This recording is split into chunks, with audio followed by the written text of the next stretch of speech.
institutional numbers. More important is that the institutional numbers stay behind somewhat 10 to 50 million students, which is huge. And the vision is to be the global facilitator for inclusive, flexible, quality learning and teaching in the digital age. The headquarters is unusual in Oslo, Norway. It's the only global NGO that is hosted by Norway. And we work in close collaboration with UNESCO for the Sustainable Development Goals. And we like to think that we are open, transparent, accountable, and we focus on good governance. And we facilitate networking by conferences. So after this conference, I go to India to work with Indians for better education. And in May, we do leading analytics in Nancy in France, and also visionary leadership for digital transformation, which we do together with UNESCO in Paris. The World Conference of ICT will take place in Toronto in October, and we already plan for a new global conference on lifelong learning in Lillehammer, Oslo in 2019. So since time runs first, I take my conclusion now. And that is that we put learners first. Learners are the future. They are here now for quality learning. And the next is lead on all levels digital transformation. Lead transformation of education for the new Sustainable Development Goal. Ensure inclusive and quality education for all and promote lifelong learning. And go open, innovative and collaborative. I hope you can share this with me when I have finalized my presentation first to learners. They are the future. They are here now. They are on all levels and very different from before. You will keep them for the next 50 years. They won't leave you as they did before. What is happening most part of the world is what we call the non-traditional learner. You know, the person with maybe family, job, maybe other things to do. That non-traditional learner is becoming the traditional learner, which takes me to the new paradigm of lifelong learning. You remember, at least my learning was planned like this: before school to play, then learn, job, retire. Now, it is more in parallel. Why? Because the changes are so rapid. And the challenges that we and our kids and our fathers and mothers are up against are that demanding that we need more learning. We need to be knowledge-driven and to enjoy life and to work for the good. Now, you might recognize this figure from before, which is the history of innovation, the waves of innovation. And I won't bother you with the history and all that. I will just immediately focus on the wave that we are in now. And that is to be added to this classical waves of innovation. We are in the wave of artificial intelligence, cognitive technologies and robotics, neurotechnologies, and more. Maybe important for learning, in particular, virtual and augmented realities. And we are going into the connected age, and from a knowledge-driven to a very knowledge-intensive economy. This is what many call the fourth industrial revolution.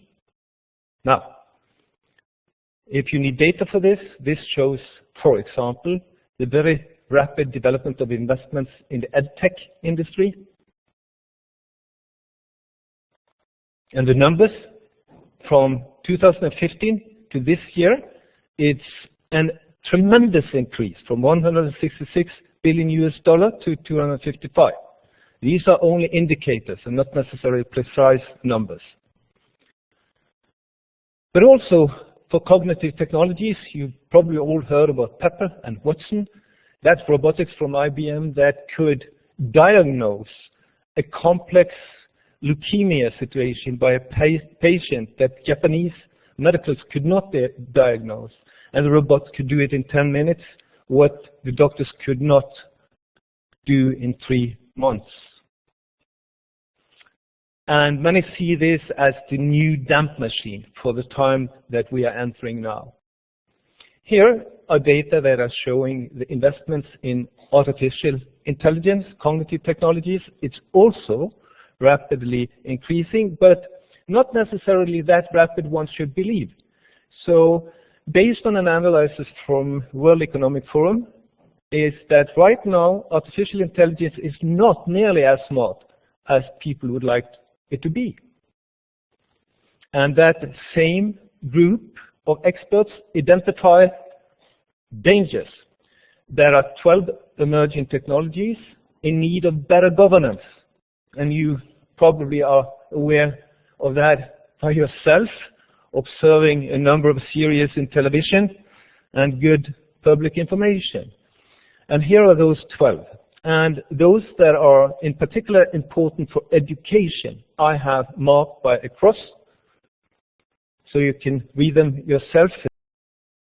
It is, of course, artificial intelligence and robotics, it's neurotechnologies, it is linked sensors, it is new computing technologies, and it's virtual reality. Now,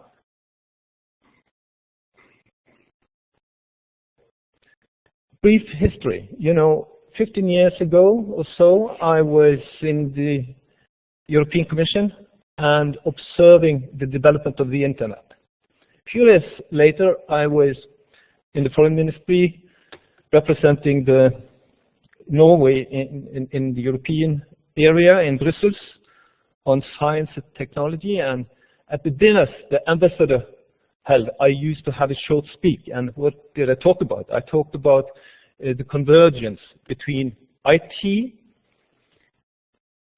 biotechnology, and robotics. This was back in 2001, 2, and 3.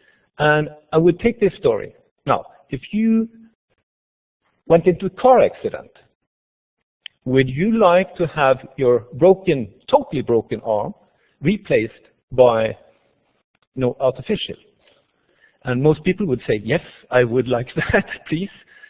Then, now, the car accident was very severe. So the only thing left alive by you was your head. Would you like a new body then, which your head could be put upon? A new artificial body? Well, at least 50% would still say, yeah, I think so. I will do that. Now, the last question would be, now, if you could, in this wonderful new technology, download your brain for eternal life in this biotechnology, IT, and robotics science, well, most would not. Some would. But you could at least decide yourself. The question today would rather be, would you like the robot to download your brain for eternal life? And we would say no.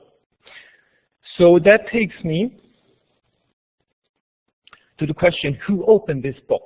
Pandora's box, as you might know. Well, as often before, curiosity. So there is a price of curiosity.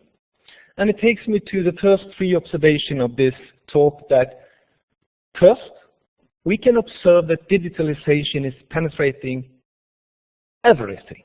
It will reach each corner, and you can't stop it. However, what we should have in mind is that the previous very strong wave of digital penetration, we could quite soon observe that human beings are not that easy penetrable. So, in the end of the day, the focus on human beings are the most important also in the digital rapid penetration. The next is that artificial intelligence, cognitive technologies, and robotics, they are great opportunities and pose big challenges. So there is no reason to just let them loose, but it should be governed in a thinking based of humanism and the best of humanity, and the development should be led by humans and organizations with high integrity and sound ethical values for the best of our lives. And knowledge sharing is even more important than before. So that goes for my first three observations. Now, if we look at the projected development for education, this is a so-called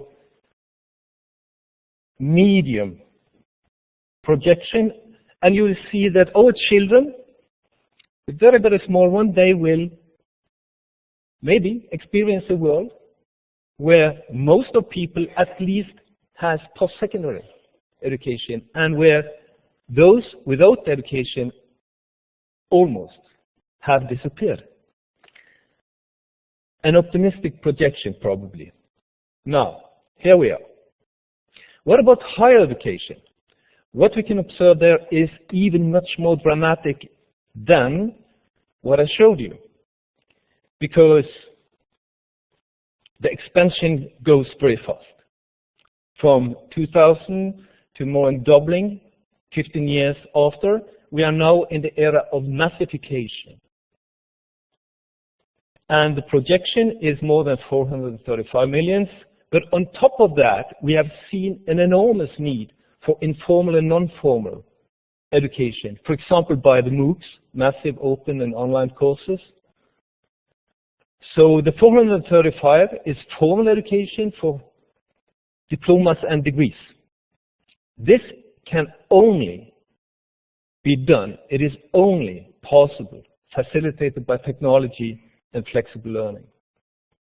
Now, what are the risks the world are up against in this situation, massification of education, and maybe a better world? Now, those risks are more visible and maybe tougher than before. And here are some of those risks that was identified by the World Economic Forum this year. And you can observe that new is migration, the climate, of course, on top. And those risks on the right are those that are most likely to challenge us, and those high in the picture are those with the biggest impact.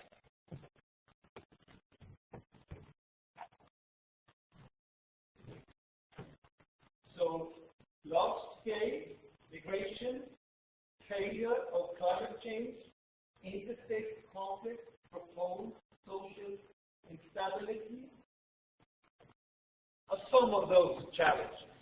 Now, being more aware of challenges, we should think about the future. What have humanity and the world been capable before? And these graphics shows enormous progress that humans have achieved the last 100 years. I will only show you a few examples. The extreme poverty has fallen dramatically from 1820 to 2015, within 100 years, shown by the green field. The basic education has raised in a very rapid speed, shown by the yellow field.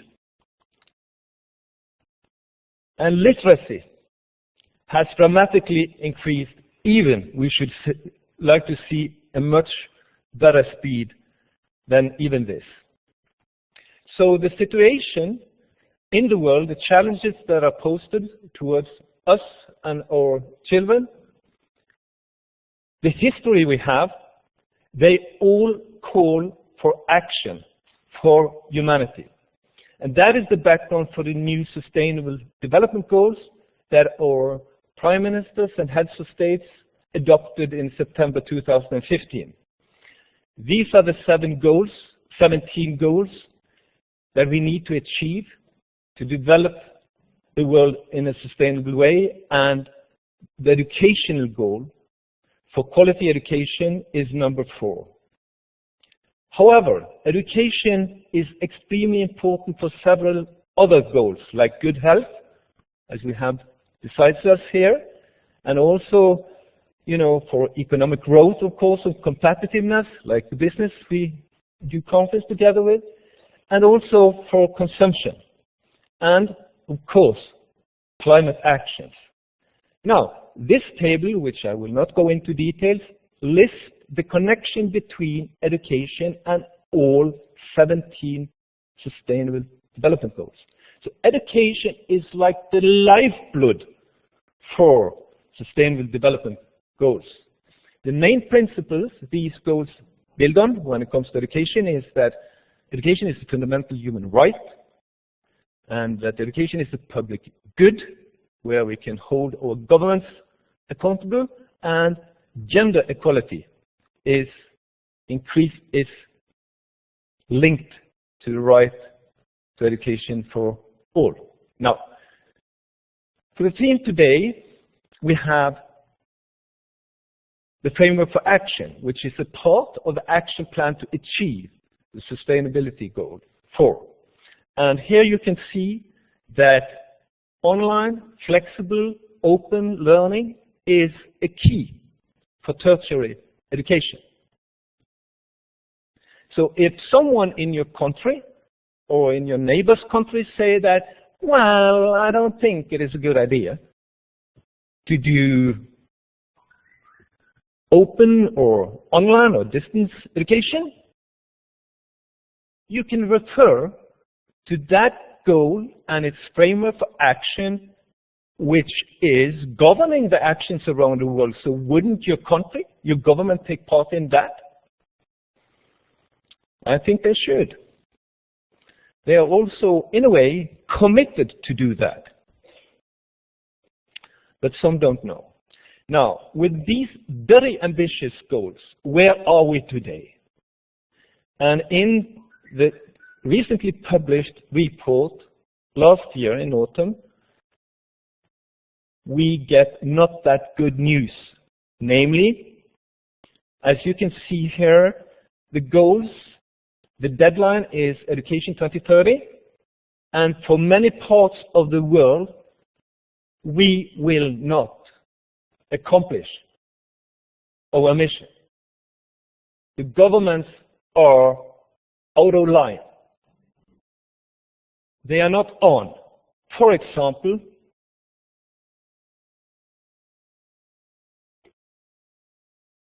for Sub-Saharan Africa, which you can see down, they will achieve the goal, universal upper secondary completion, after 2100, more than 70 years too late. So this led to a press release that basically said that education needs to fundamentally change if we are to reach our global development goals. Now, technology and new priorities can help. However, governments need to fund.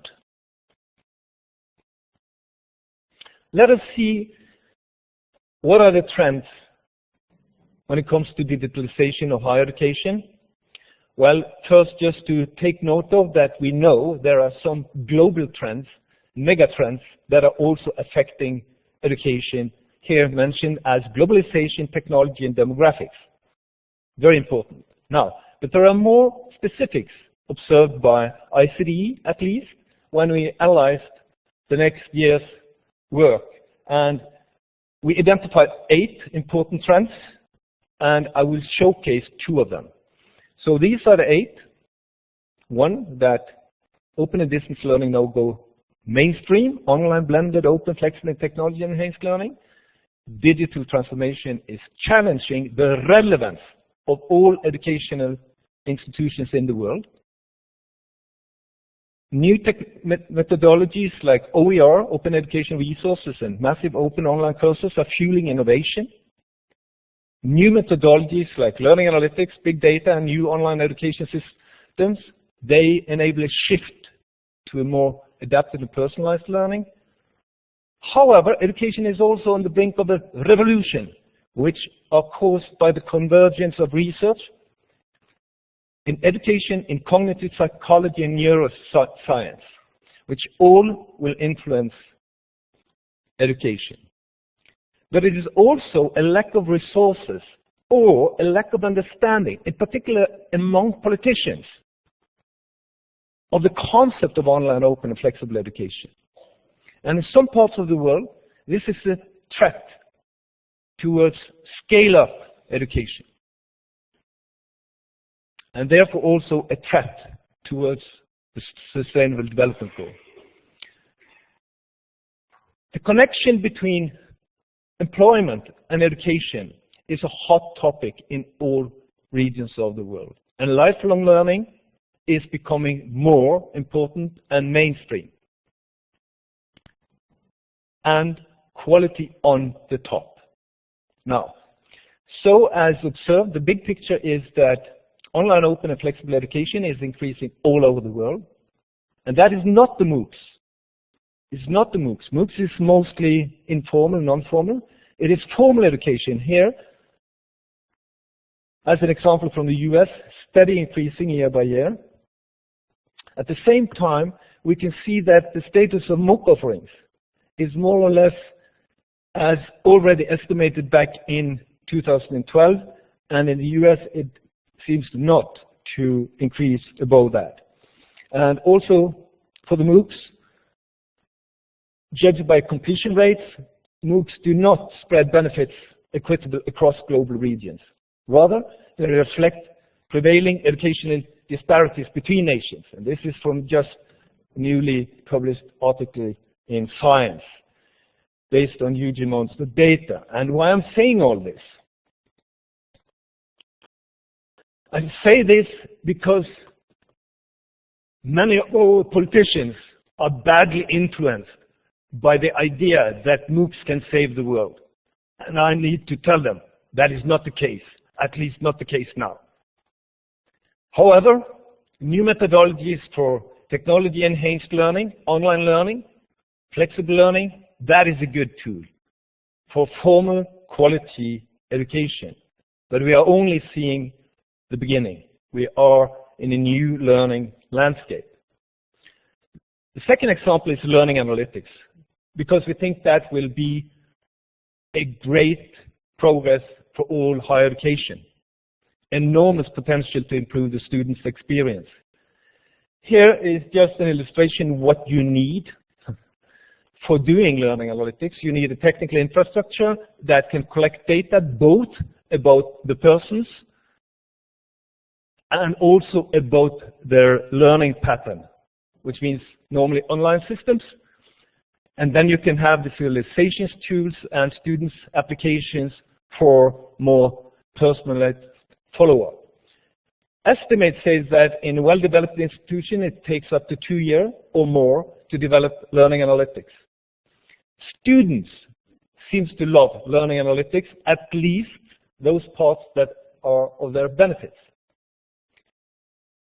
In the publication From Bricks to Clicks from the UK Higher Education Commission 2016, they developed a number of principles for learning analytics. So why is this important? Well, it is important because learning analytics raises a number of ethical issues, namely who owns the data.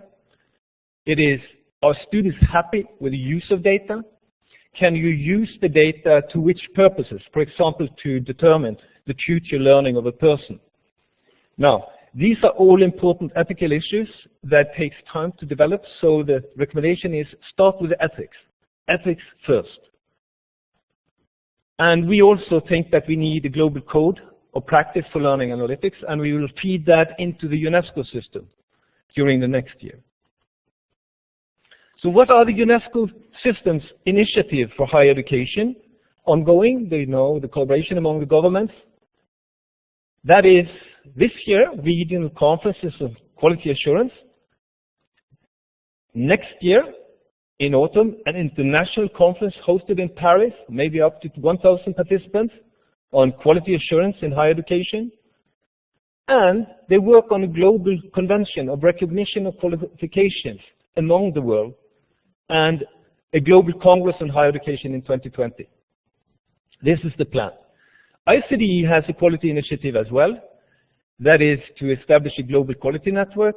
It is to survey models for technology-enhanced education, and it's to establish a doctoral consortium of students that are deep into the field of online, open, or technology-enhanced education. The ICD Global Quality Network has now been established. All over the world, we have focal points that will feed into the UNESCO process and see that the field of e-learning and online learning is well cared for. And at the first UNESCO Quality Regional Conference in Bahrain, in fact, it was Dr. Suma Ali that represented the Arab region as a representative for the ICD Quality Network. Now, the Global Doctoral Consortium has been established. Within half a year, we have 130 doctoral students, more than that, that are working together to develop their profession. And Hamdan bin Mohammed Smart Universities is one of the institutions that are father of this initiative. And as you can imagine, doctoral studies in this field will be extremely important for both leadership and quality in the future. The change in quality is quite dramatic. From a typical historical view, for example, when I worked with Nordic rectors some years ago, they would say that it is the number of professors that decide quality. Not anymore. It's a huge change where the students' satisfaction, data analytics, assessments, instructor-student interaction, and faculty is in the focus. And as you might be aware of, these are the 7 components of quality education in our time. I'm one of those non-believers in teachers as rock stars, because there are not placed too many rock stars, as you know.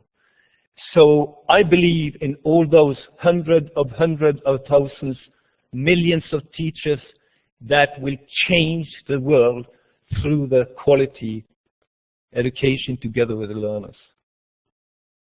Now, a great infrastructure is helpful when facilitating educational change. And where are we?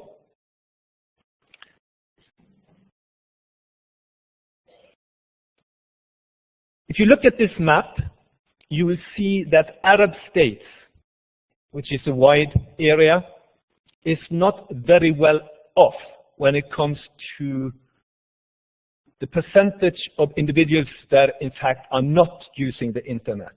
It is almost 60%. So that is an indication that for Arab states, the situation is not good. But that doesn't mean that you can't do something. For example, I participated in a workshop, how to build up higher education in Libya. And even there is almost no infrastructure supporting, PC access to the internet. They had quite a significant high mobile broadband. So you could do things through broadband.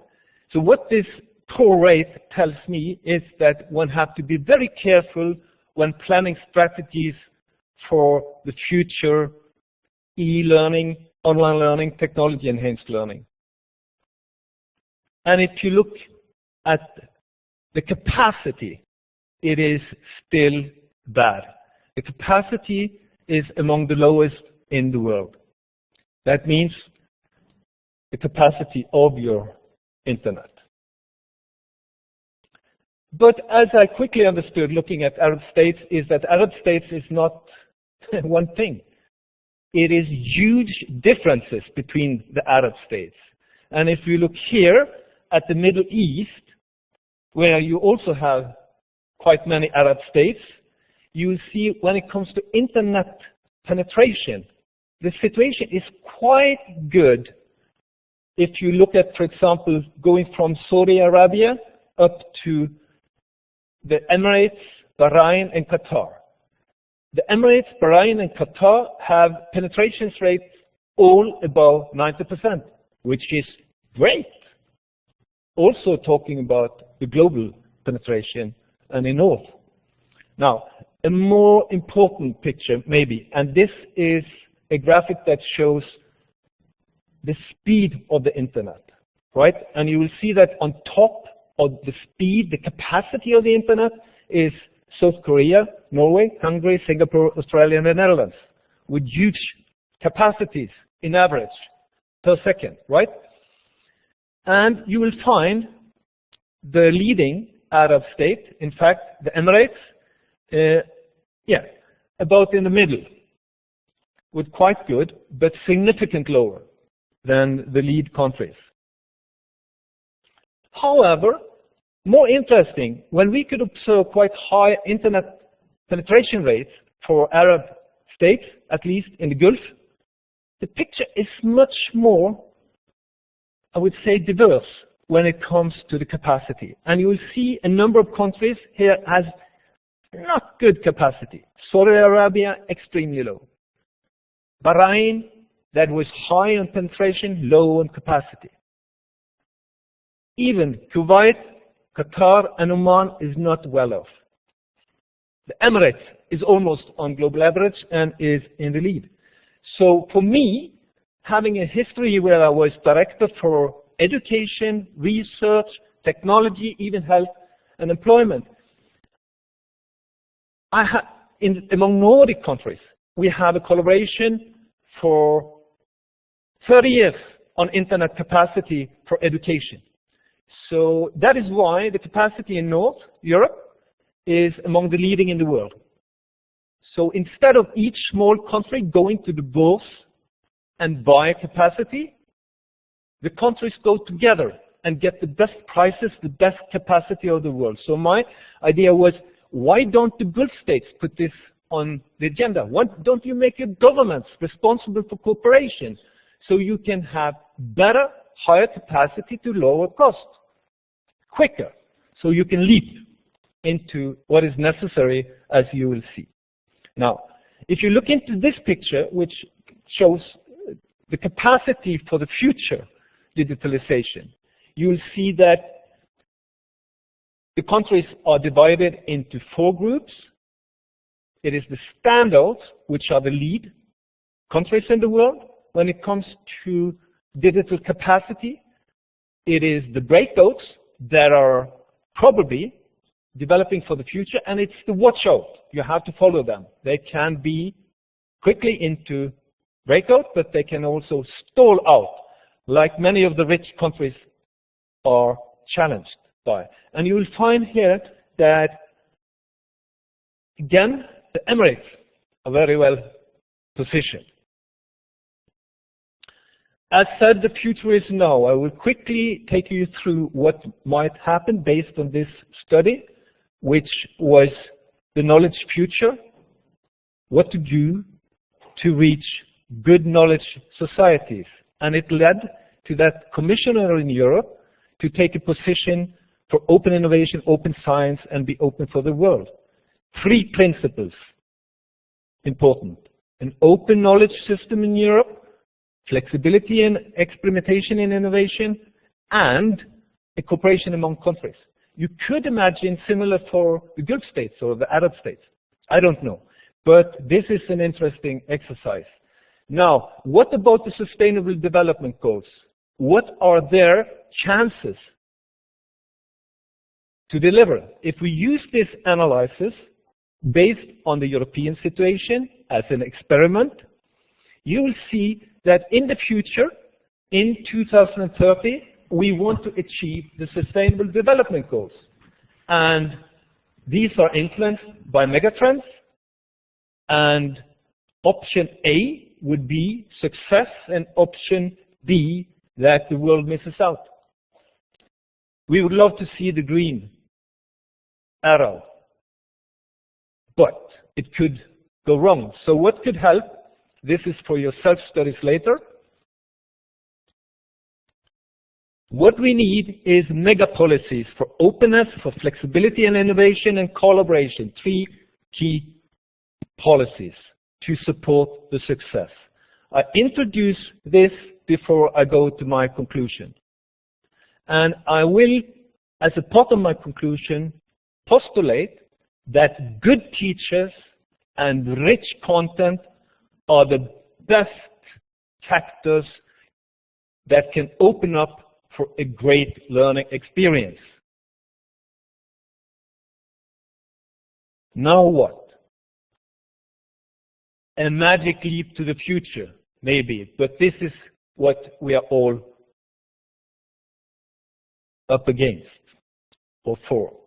So the message, which I already have read for you, is the learner first, lead digital transformation, and lead transformation of education. And take those three advices from the European study: go open, innovative, and be collaborative. Thank you.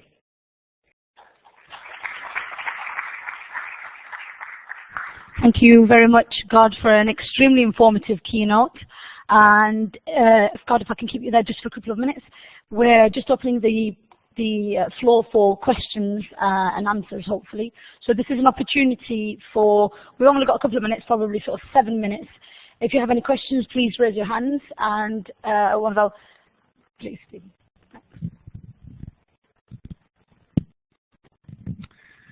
Good morning. I just want to ask a very basic question. I've been working here for just over a year in the UAE, and one of the things I observe is that we don't have effectively an open university for this country or Middle East in general. I also know that there's a little bit of hesitation, reluctance, if you like, regarding the quality assurance, validation, recognition of online learning, open learning generally. The question is this: if you were talking to the quality assurance commissioners in UAE or any other country of this region, what guidelines and reassurances would you give them in order to give them a little bit more hope and courage to move forwards with this agenda? Well, first, when it comes to quality, I know about 3 meta-studies on quality in online and distance education. I have referred to those 3 studies in many places in the world at conferences, inclusive World Conference in Qingdao, in connection with the new Sustainable Development Goals. And these 3 meta-studies, one from the US, one from Canada, and one larger, all conclude that students doing online distance education, they either do as good or better than those that do campus. So this is what we know from evidence. And nobody have challenged me so far in regards to these studies. So my advice would in general be that quality in online and technology-enhanced learning is basically the same principles as on campus. The difference is that online and distance is new, so many are skeptical from their own observations. I cannot help them. They should look at evidence and relate to that. When it comes to open universities, you know, most countries in the world do not have open universities, but open learning and open education resources exist in many countries that don't have open universities. For example, in my own country, Norway, we don't have open universities, but we have significant initiatives for open education resources. So there is no connection in my view. And there are huge regional differences in how quality is perceived from governments. And my job is to convince them to go for the future. Brilliant. Thank you so much, Gard. Any further questions before we bring the keynote? Okay. Good morning. Thank you very much for the really great talk. My name is Jenna Borislan. I've been to Norway, and it was a family visit when I was only 12. And because my dad has a school, a private school, we went there and we did some observations over several schools. So the schooling system over there left a great impact on me personally, and I decided to pursue my education and career further into education. So my BA and PhD are both in education and educational leadership. What is one key factor that you would give as a basic advice for teachers and administrators, you being a Norwegian and into policy making and into education in the Arab countries, teachers, Arab teachers, what would you give them? Yeah, well, I have to be humble. I cannot give one advice. It is impossible. Human beings are so different, and the challenges they are up against are so different. We are living in a more and more diverse world, and half of my family are teachers. The rest of my family are fishermen or farmers. So, and to try to give them one advice would not be for Arab teachers. So I'm not capable of responding to you in all humbleness, but I think that they should feel strong, self-confident, and they should always build and continue to build their capacities, because they are crucial for our future. So that is the only thing I can say about the teachers. Okay. Thank you very much.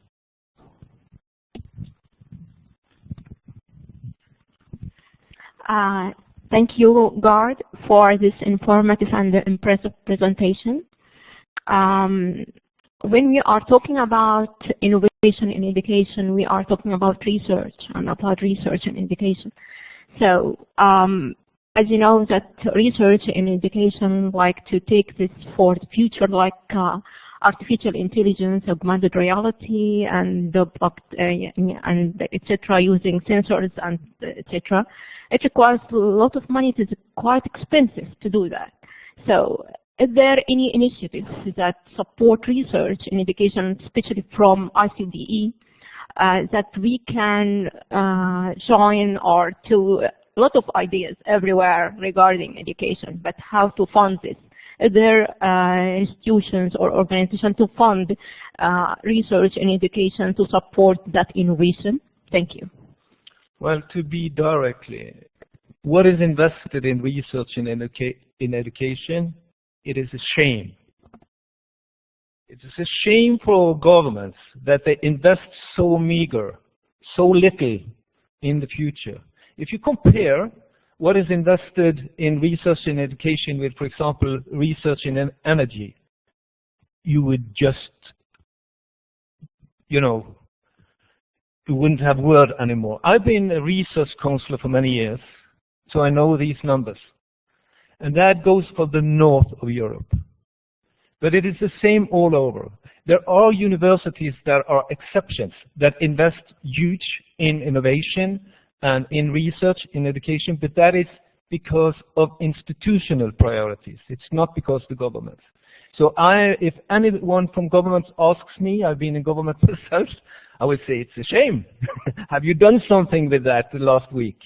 Right? So we need to do something, and that is the background basically for why we created this doctoral consortium, to at least offer those that are into the future research on education some kind of network, right? And we also have a priority on this, and we welcome any company, any institution, any government that would go together with us. And of course, as said, there are initiatives that, for example, are investing huge in artificial intelligence, huge in cognitive technologies, because there is an earning in this, yeah? And it's the future, and it's increased attention. But the investment in educational research is still lagging, right? So that is my wish for the future, to have a higher priority for that. So the only thing I can offer is networking at the moment. So let us work with the government to see if we can have some global money. Brilliant. Thank you so much, Gard. And I think that's a wonderful question, Amani. And it's about change. Okay, thank you so much, Gard. Gard, if I can just keep you up there. I'd like to just call Mr. Wissam, the Congress Chair. It's just a simple way of saying thank you with a nice trophy from HBMSU.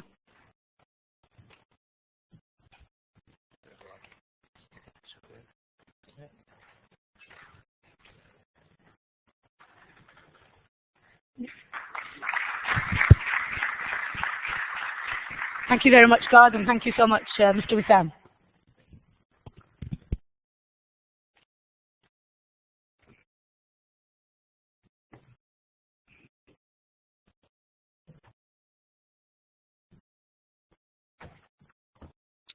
Okay, so not to delay, the next session is an interesting panel discussion session hosted by Connect Me.